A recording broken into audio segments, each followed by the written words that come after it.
What is the evolution of religion in the world? Religion evolves because it is meant to serve evolving worlds.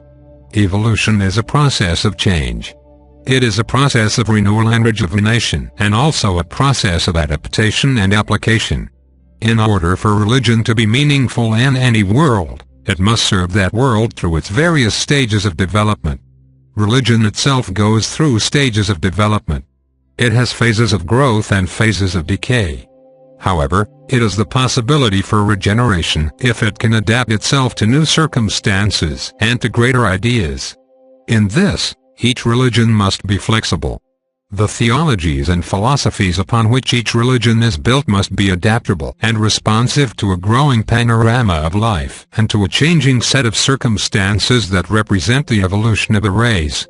Let us begin by talking about the evolution of intelligent life in the world, and then we shall speak about the evolution of religion. Intelligent life was seated in your world. This was a gift from the greater community. It was a gift of greater intelligence so that your ancestors could accelerate their development within a relatively short period of time.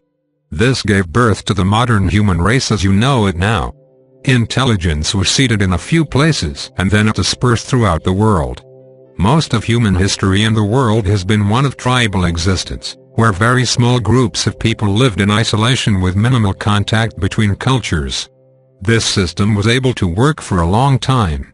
However, with the development of greater intellectual abilities and the development of agriculture and social organization, local human communities grew in size and began to compete with each other increasingly.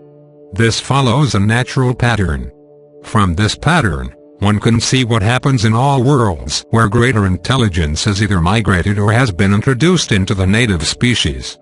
Cultures start out small and isolated and then grow from there. According to the natural pattern of development, greater and greater establishments are made, with greater and greater contact between groups within a given world. This leads to tribal states. Tribal states intermingle, have conflict and influence one another. This leads to greater establishments and eventually to international societies, which is where the human race is now. The human race is at a terminal point, the terminal end of the cycle of the development of international societies. This is where tribes and groups have grown so great, have overlapped so much and are having such an impact upon the environment that they must learn new ways of cooperation. They must join forces. They must grow into a new stage of development, which is represented by a one-world community. It is this stage upon which humanity is now embarking. Regardless of the strife and difficulty that still exist between tribes, cultures, groups and nations, this is the direction of human evolution. This is the course it must follow, for better or for worse. Races that have evolved within their own worlds reach the establishment of international communities and then become a one-world community. The development of a one-world community coincides with interaction with the greater community. Here having a one-world community becomes a necessity for survival and development. In worlds where intelligent life has migrated from another world, a one-world community occurs much sooner because often there is only one establishment which gains the dominant position within that world. However, in a world such as yours, which has gone through a very long and protracted period of tribal social development and which has accelerated in recent centuries into large tribal and then international societies, you have now reached the great threshold where the world must become one community. Perhaps at this moment it seems incomprehensible that this could be brought about given the current state of the world and people's current attitudes regarding cooperation. However, we are speaking of evolution and not the wishes and will of the people.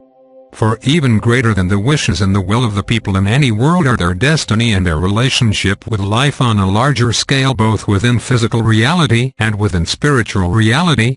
Life is moving. It is going somewhere. It is developing and cultivating itself. Think of it like this: in your development as a human being, you go through stages of growth. You begin as an infant, you become a young child, you grow into adolescence and to young adulthood, and then to adulthood, middle age and old age. Each stage is different and requires different skills and a different understanding. Each builds upon the stage before it, but each is different and unique within itself. All human beings go through these stages regardless of their attitudes, preferences or beliefs. This represents the evolution of their own individual life in the world. This evolution will happen, no matter what may be believed and no matter what the prevailing attitudes may be. You will go through the stages of life as an individual. This is also true with nations and even with entire races. They will go through stages of development as well. From a greater community perspective, humanity at this point is in a very early stage of adolescence. Humanity is beginning to realize its power, but it does not have the responsibility, the understanding of life, or any accountability beyond itself to gain a real foundation for using its newfound abilities in a constructive way. From a greater community perspective, then, humanity is reckless and aggressive. It is violent and inconsistent. It does not understand itself, its environment, or the nature of its real responsibilities and relationships. However, humanity is moving towards adulthood as a race. This adulthood places it within a larger community, gives it purpose and accountability there, and engenders within it greater responsibilities and a greater concern for others. Just as the individual grows from adolescence into adulthood, your race must grow from its current adolescence into its adulthood. It must learn to use its newfound powers and abilities effectively and constructively, not only for immediate gain, but for its future well-being as well. This greater sense and perspective regarding the future and the results of your current actions upon the future represents maturity, both within yourself as an individual and within the thinking of your entire race. You are gaining this very slowly, and it is needed with great emphasis now in order to preserve your environment and to promote real social development according to the stage of life in which you are currently living. Humanity is developing into a one-world community and is also emerging into the greater community of worlds. Together, this represents the greater context for individual and collective development. This is the context that you have come from beyond the world to serve.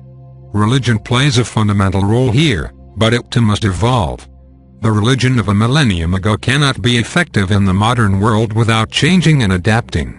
Again, we must emphasize the distinction between spirituality and religion. Think of it like this: spirituality is the spark. It is the essence of religious experience. Religious institutions, traditions and so forth are established in order to provide a vehicle or mechanism for people to have religious experience. This is their pure and fundamental goal. In reality, though, once religions are established, they have other goals and purposes as well: survival, the acquisition of power and competition for attention. However, from a greater perspective, the purpose of religion is essentially to create a method and a means for people to have religious experience, and for this to be possible within a cultural and societal context.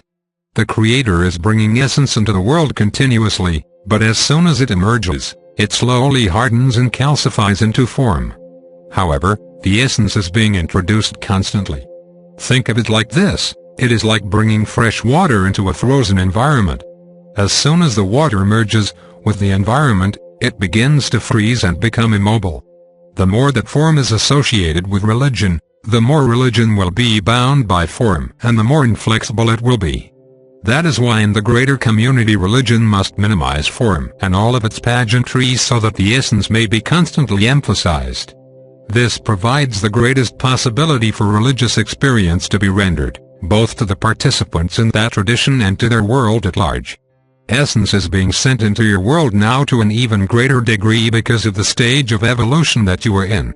This has brought the greater community way of knowledge into the world. It represents a new foundation for religious understanding. This foundation is presented with a minimum of structure and ritual. The structure and ritual that it does contain has to do with its methods of preparation and with very simple forms of devotional practice. These are both necessary and helpful and are quite adaptable to changing circumstances.